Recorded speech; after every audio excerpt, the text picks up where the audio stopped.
17e édition de la presse au futur, 3e édition d'AdTech au futur, 1400 visiteurs, plus de 80 exposants, 60 conférences en 2 jours.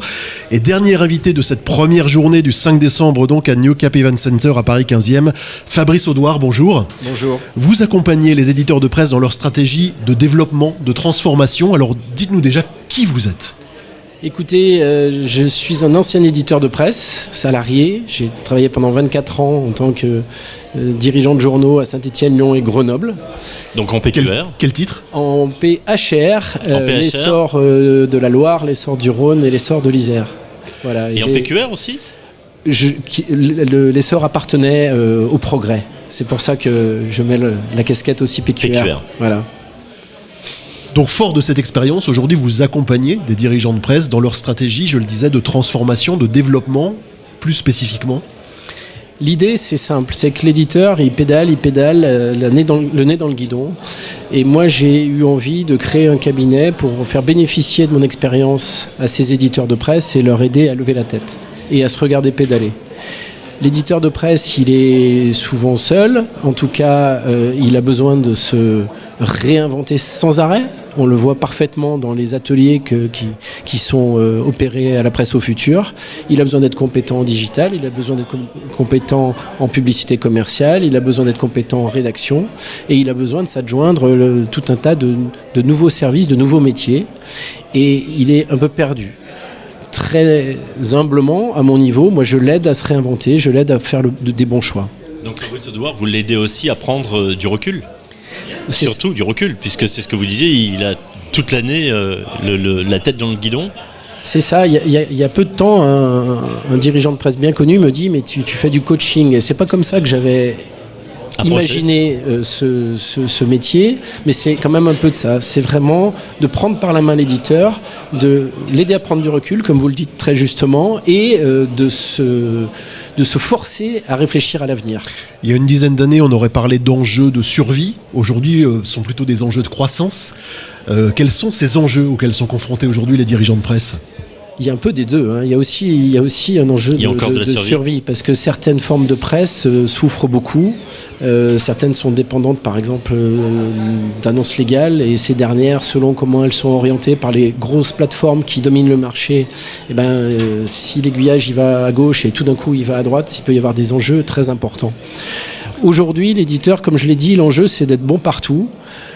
Il faut être sur le digital, ça fait 15 ans qu'on en parle d'être sur le digital, mais il faut y aller pas à n'importe quel prix, parce qu'aujourd'hui, on a des solutions pour aller dans le digital, mais y aller et que ça rapporte de l'argent à l'éditeur, c'est pas forcément simple. Donc vous l'accompagnez pour monétiser le contenu ?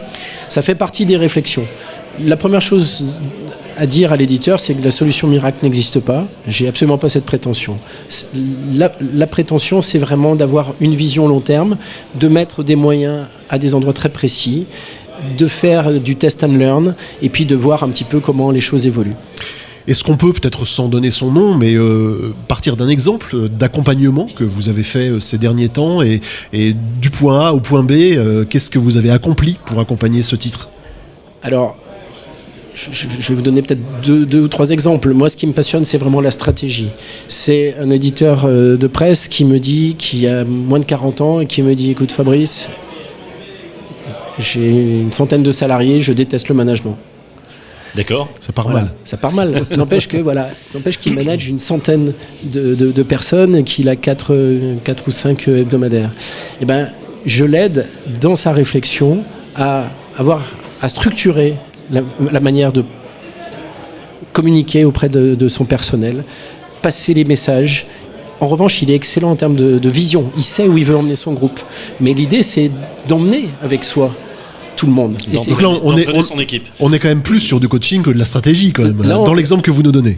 Exactement. Là, on est plus dans le coaching. Après, sur la stratégie, il a besoin, je pense, plus d'être rassuré. Je vous l'ai dit tout à l'heure, moi, j'ai pas de solution miracle. J'ai pas du tout la prétention de l'avoir.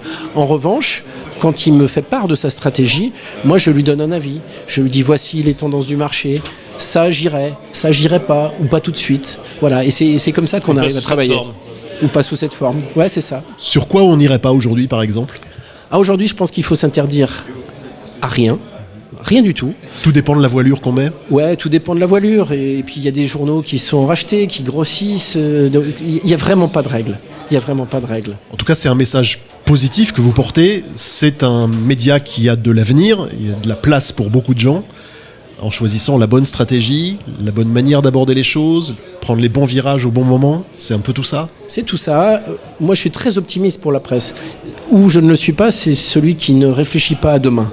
Qui ne se réinvente pas. Qui ne se réinvente pas. Celui qui se réinvente, aujourd'hui, Je ne remets pas en question. Aujourd'hui, j'accompagne 2 télés locales sur le sujet de l'annonce légale. Qui eût dit, il y a ne serait-ce que 7 ou 8 ans, qu'une télé serait habilitée à publier les annonces légales? C'était invraisemblable. Aujourd'hui, alors c'est pas la télé qui est habilitée, c'est le site internet de la télé. Mais voilà, donc il y a des choses nouvelles, et je suis sûr que si on se revoit dans 5 ou 6 ans, ce qui est mon souhait, on aura de nouvelles choses à se dire. Alors c'est pas la première fois que vous êtes présent sur le salon de la presse au futur. Est-ce que cette année vous avez une innovation particulière à présenter? Alors, oui, je vous avais parlé un petit peu l'année dernière d'application mobile. Oui. Je suis convaincu que l'application mobile est un des outils que doit avoir l'éditeur dans son arsenal digital, en complément de son site, de ses réseaux sociaux, de ses newsletters.